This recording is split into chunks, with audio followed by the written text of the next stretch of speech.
Pushpak express जी आहे ती लखनौहून मुंबईकडे येत असते आणि ही गाडी ज्यावेळेस मुंबईकडे येत असताना परधाडे आणि मायजीच्यामध्ये दूसखेडा म्हणून एक गाव आहे, तिथे टर्निंग आहे. त्या ठिकाणी ही गाडी आल्यानंतर अशी काही अफवा फैलली की गाडीमध्ये आग लागली आहे. त्यामुळे त्याच्या चेन पुलिंग झाल्यामुळे गाडी फास्ट थांबली आणि पुन्हा त्याच्या चिंग्याला उडाल्यामुळे कन्फर्म झालं की आग लागली आहे. त्या ठिकाणी जनरल डब्यातले जे लोक होते, काही ह्या साईडला त्यांनी जंप घेतली, काहींनी दुसऱ्या साईडला जंप घेतली आणि ते जे या साईडला उतरले तर तिकडनं कर्नाटक एक्सप्रेस येत होती.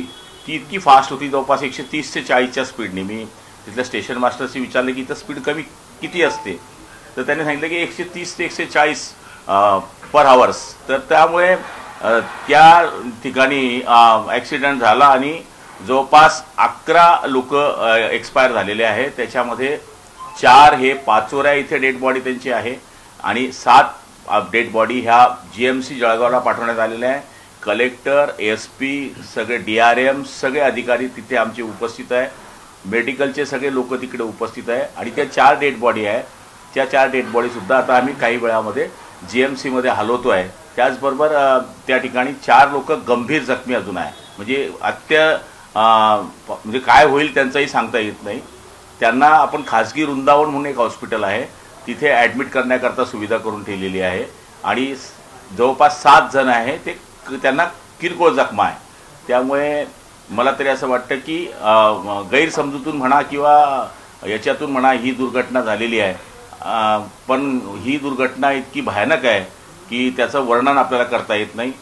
आता झालेली घटनेला आता पुढची चौकशी होईल, हा विषय वेगळा आहे. पण केंद्र सरकारने याच्याकरता मदत करावी अशी विनंती केंद्र सरकारला आपण करणार आहोत. राज्याच्या या ठिकाणी योगायोगाने जळगाव जिल्ह्याच्या मंत्री रक्षा खडसे ह्या कॅबिनेट राज्यमंत्री आहेत, त्यांनाही मी कळवलेलं आहे की केंद्र सरकारकडनं या कुटुंबियांना मदत मिळावी. पण झालेली घटना फार हृदयाला धक्का देणारी आहे. आणखी काही याच्यामध्ये प्रवासी आहेत का, या सगळ्या संदर्भातली काही माहिती मिळालीत का? काही लोक आता ट्रॅफिक पण क्लिअर झाली आणि जी गाडी त्या स्टेशनच्या पुढे उभी होती ती आता पाचोरा स्टेशनवर हलवण्यात आलेली. त्यामुळे सगळं जे काय आहे तिथे आतापर्यंत ते सगळं क्लिअर झालेलं आहे. डेड बॉड्या ज्या आहेत त्या जळगावकडेही पोहोचवण्यात आल्या आहे, कारण की तिथून अंतर जळगावचं 40 किलोमीटर आहे आणि पाचोऱ्याचं अंतर 10 किलोमीटर आहे. पाचोऱ्यामधल्या ज्या 4 डेड बॉड्या आहेत त्या पण थोड्या वेळामध्ये तिकडे पोहोचणार आहे. म्हणजे 11 डेड बॉड्या ह्या GMC जळगावमध्ये जाणार. अंधार झाल्यामुळे कुठेतरी या झालं वाटतंय, अंधार झाल्यामुळे रेस्क्यू ऑपरेशन करण्यासाठी त्रास होतोय असं देखील समोर येतंय. काय असं काही नाही. आता जस्ट 2 मिनिटापूर्वी मी कलेक्टरशी बोललोय. कलेक्टरचं म्हणणं आहे की सगळं क्लिअर झालेलं आहे. आता इथे आता काहीच नाही आहे. जे आता रुग्ण होते ते रुग्णांना मी त्यांना विचारलं असता ते म्हणले की सिव्हिलमध्ये आहे, पण तिथे जास्त अत्यंत तातडीचं असल्यामुळे त्यांना मी आदेश केले की आपण त्यांना खाजगीमध्ये लगेच त्वरित पाठवा. तर वृंदावन हॉस्पिटल एक चांगलं हॉस्पिटल आहे, तिथे आम्ही त्यांना वर्ग केलेला आहे. आग लागल्याची सुरुवातीला अफवा म्हणून बोललं जात होतं, पण नेमकं काय घडलं? अफवा होती की खरोखर आग लागली होती? आता ते स्टेशन मास्टरचं असं म्हणणं आहे की त्या ठिकाणी अफवा आहे असं त्यांच्या प्रथम दर्शनी आलेलं आहे. त्यामुळे चेन पुलिंग झाली. चेन पुलिंग झाल्यामुळे ती गाडी एकदम चालण्यास स्पीडमध्ये जर थांबली तर चिंग्या खाली उडतात, हे आपण सगळ्यांना माहिती आहे. त्यामुळे पुन्हा त्याच्यावर शिक्कामोर्तब झाला की खरंच आग लागली आहे. म्हणजे पण आग लागली होती का फक्त त्या चिंगाऱ्या होत्या? नेमकी काय? आग लागलेली नाही आहे. आग लागली नव्हती, म्हणजे अफवा होती आणि चैन पूल केली आणि त्याच्यानंतर ज्या चिंगाऱ्या उडाल्या त्यामुळे लोकांना वाटलं की खरोखरच आग लागली. जी तसंच होतं. तर आता हा मृतांचा आकडा आहे तो अधिक वाढण्याची शक्यता आहे, त्या संदर्भात काय अधिक माहिती आहे? हे बघा, आता 4 लोक तर अत्यंत गंभीर अवस्थेमध्ये आहेत. त्यामुळे काय होईल काही सांगता येत नाही, कारण की हा आकडा 15 पर्यंत जाऊ शकतो. कारण की 4 एकदम सिरियस आहे असं कलेक्टरांचं म्हणणं आहे आणि 7 जे आहेत त्यांना कमी जखमा आहेत, ते सुरक्षित आहे.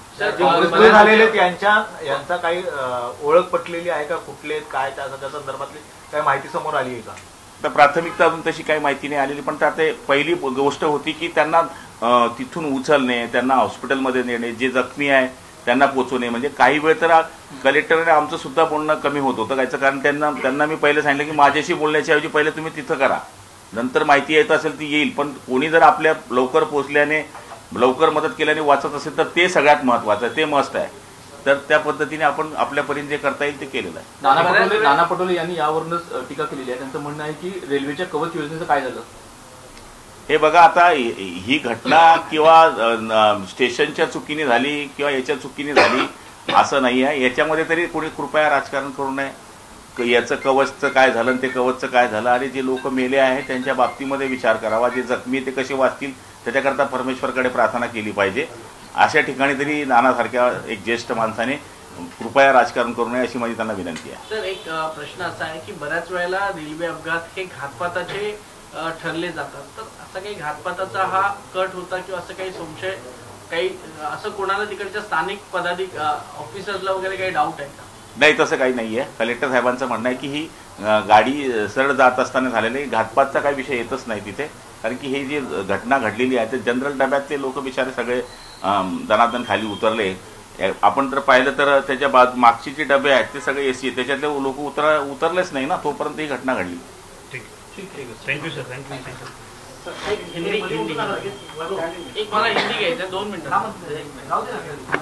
सर, हिंदी में देखो, पुष्पक एक्सप्रेस जो है तो जलगांव से जाती है, वो लखनऊ से मुंबई जाती है. जलगांव के बाजू में जो 40 किलोमीटर के आसपास ये घटना घटी है, जहाँ से 10 किलोमीटर पाचोरा स्टेशन होता है. वहाँ पर ऐसा हुआ कि डिब्बे में, जनरल डिब्बे में ऐसा कहा गया कि आग लगी है, तो चैन पुलिंग हो गई और नीचे से ऐसा लगा कि भाई सही में आग है, तो कई लोग राइट साइड, कई लोग लेफ्ट साइड वहाँ पर कूद गए और सामने से जो कर्नाटका एक्सप्रेस है बड़ी फास्ट आ रही थी और उसमें ये दुर्घटना घटी है, जिसमें 11 लोगों की मौत हो चुकी है, जिसमें 7 हमने जलगांव जीएमसी में लोगों को डेड बॉडी पहुंचा दी है, 4 पचोरों में हैं और 7 लोग इसमें सुरक्षित है और 4 लोग बहुत गंभीर बताए जाते हैं. मुझे तो भी लगता है कि ये घटना जो घटी बहुत हृदय को हिलाने वाली घटना है. हम केंद्र सरकार से विनंती करेंगे कि उनके कुटुंबों को यहाँ पर मदद दी जाए और मुझे लगता है कि गैर समझूत से ये बात हुई है. सर, क्या लगता है कि ये जो मृतों का आंकड़ा है वो बढ़ने की संभावना है? जी, कलेक्टर साहब ने बताने के हिसाब से मुझे तो भी लगता है कि जो 4 लोग हैं बहुत गंभीर हैं, बचाने की कोशिश कर रहे हैं. हमने उनको यहाँ पर वृंदावन करके हॉस्पिटल है, जो प्राइवेट हॉस्पिटल जलगांव का है, वहाँ पे उनको शिफ्ट किया है. सर, ऐसा कहा जा रहा है कि वो अफवाह थी, लेकिन सच में वो वहाँ पे क्या इंसिडेंट हुआ था, क्या अधिकारियों की जानकारी वहाँ पे? तो स्टेशन मास्टर से बात किया, कलेक्टर से बात किया, तो उनका कहना